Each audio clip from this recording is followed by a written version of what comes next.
Welcome back to the news at 6. The KVUE Defenders taking a closer look at some issues that voters in Austin will soon decide. Austin City Council has decided to add a ballot initiative to decriminalize marijuana and ban no-knock police warrants on the May ballot. A political advocacy group, Ground Game Texas, pushed to get these issues in front of voters. Here's KVUE's Tanvi Varma. Political director of Ground Game Texas, Mike Siegel, is in his office for a change after months of getting signatures for the Austin Freedom Act, which would ban no-knock warrants and decriminalize marijuana. We collected 34,000 signatures, and the city clerk, verified the signatures and recently notified the city council that they would have to take a vote.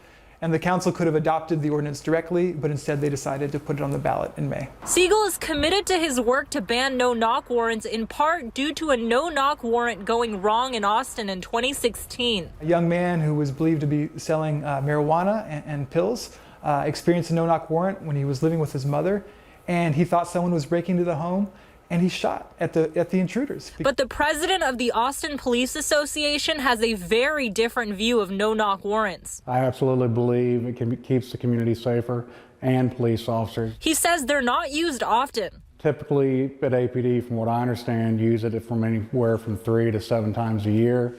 It's for the most violent of felons. For people like the Austin bomber. Since the incident in 2016, he says they've made changes to make the warrant safer. It has to be approved by an APD commander, and it has to be approved by a judge. Regardless of where you stand, Siegel says putting these measures on the ballot is making a difference. A lot of people aren't interested in the usual issues that are on the ballot, but when you say, hey, would you like to take a step to decriminalize marijuana? That gets their attention. You can make your voice count by registering to vote for the May 7th election. You have until April 7th to vote. In Austin, Tanvi Verma, KVUE News.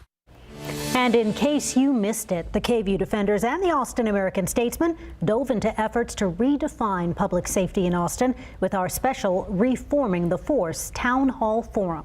You can watch it right now on our KVUE YouTube page and find more of our coverage on public safety on KVUE.com/police.